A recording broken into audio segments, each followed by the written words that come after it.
transtornos psicológicos que nascem da violência e geram mais violência. Xingamento, assédio moral, agressões fora e dentro das escolas têm sido cada vez mais frequente no Brasil. Os deputados federais discutem com a sociedade civil a criação de políticas públicas para combater o bullying. Veja na reportagem da TV Câmara. Este vídeo caiu na internet e levantou o debate sobre bullying em todo o mundo. Ele mostra colegas de escola constrangendo Casey, garoto de 16 anos, aluno de um colégio australiano. Virou notícia porque a vítima revidou com violência. O fenômeno não é novo. De uns anos para cá, ganhou o nome de bullying. Eu sempre fui uma adolescente gordinha, então eu levava os apelidos, sempre fui a mais discriminada. Brincaram assim por eu ser negra, ou então puxaram a cadeira quando eu ia sentar. Eu vim do Maranhão, outro estado, as pessoas discriminam também a forma da gente ser maranhense. Só que isso, talvez meu cérebro já estava trabalhado, isso não me afetou bastante. A violência pode começar muito cedo. Este rapaz já era vítima de bullying aos 5 anos de idade. Eles me xingavam, eles me insultavam, conseguiam me convencer de que eu não valia muito, de que eu era feio, me ameaçavam às vezes com objetos de ferro. Ele precisa de tratamento com psicólogo até hoje. Uma coisa é ser zoado, outra coisa não é ser machucado. O caso foi em Brasília, campeã de bullying no país. Segundo o IBGE, 35,6% dos estudantes da capital disseram ter sido vítimas da agressão. Logo atrás estão Belo Horizonte e Curitiba.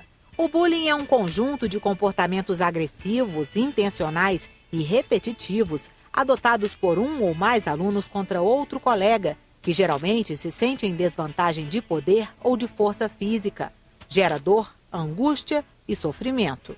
A violência é um dos fatores que mais limitam o ensino e aprendizagem na sala de aula e tem impacto nos índices de repetência e evasão. A própria escola começa a perceber que é fundamental, inclusive para que o conteúdo seja dado de uma forma mais eficiente, que o clima escolar também seja agradável para todos os envolvidos. A escola ela precisa conversar sobre relações interpessoais e não apenas sobre o conteúdo. Ameaças e xingamentos nas salas de aula às vezes chegam à internet. É o cyberbullying, que requer cuidado pela dificuldade de controle na rede. Real ou virtual, as consequências preocupam. No meu consultório, eu já atendi vários casos graves de vítimas que desenvolveram transtornos psicológicos e pensavam em se matar, mas antes o ideal de se vingar matando os seus agressores. Já existem escolas que estão atentas ao problema. Na periferia de Brasília, os próprios alunos participam de um projeto para discutir o assunto. Com palestras, cartilhas e peças de teatro, o esforço já apresenta resultados. O índice de ocorrência de bullying caiu pela metade e o desempenho da escola na avaliação do MEC melhorou nos últimos anos. O professor explica que, ao saber o que é bullying, os alunos ficam mais preparados para evitar as agressões. Saber lidar com essa situação, assim, como me proteger disso? O que eu devo fazer quando eu virar um alvo, né, de bullying? Mas o Ministério da Educação não tem programas de combate ao problema e os deputados debatem a criação de uma política anti-bullying em escolas de todo o país. A ideia de algumas propostas é obrigar as escolas a prever no projeto pedagógico ações de diagnóstico e prevenção e a capacitar os professores a lidar com os casos de violência. O Conselho Tutelar também teria que ser informado. Na medida em que nós conscientizarmos as famílias e os educadores, o ambiente escolar, de que o problema existe, que precisa ser identificado, prevenido e combatido, eu tenho certeza que haverá reflexos muito positivos para o aproveitamento escolar no nosso país. O psicólogo chama a atenção para a importância de se tratar o agressor. O agressor precisa mais de ajuda, porque é alto índice de agressores que se envolvem em delinquência infanto-juvenil, uso de drogas e boletins de ocorrência criminal ao longo do seu desenvolvimento juvenil. Enquanto isso, jovens vítimas da violência aprendem o caminho da superação. Hoje eu sou uma pessoa feliz, muito feliz. Estou criando amigos na universidade. O trauma é algo difícil de superar, né? Ele sempre está lá, mas a gente com o tempo consegue deixar ele de lado. A Comissão da Reforma Política no Senado já entregou o relatório com os resultados do trabalho ao presidente do Senado, José Sarney. Várias mudanças foram aprovadas, entre elas o financiamento público das campanhas e um sistema de voto inédito no país. Veja mais detalhes na reportagem de Glauciene Lara, da TV Senado. Foram 9 reuniões em 45 dias. Dentro do prazo que nos foi dado, a comissão concluiu o trabalho. A Comissão da Reforma Política manteve o voto obrigatório, mas quer mudar a forma de eleger vereadores e deputados. No sistema de lista fechada, os eleitores votam só no partido, que define os nomes dos candidatos.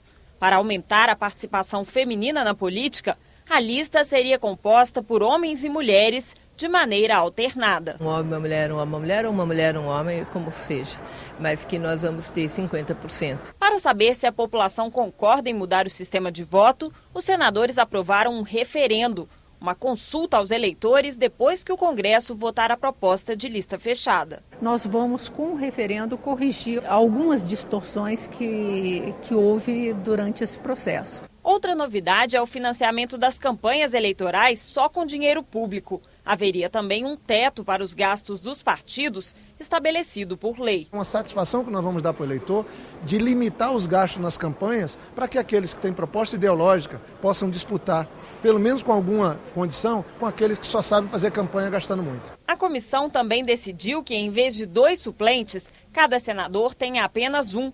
Não poderia ser marido, mulher ou parente até o 2º grau.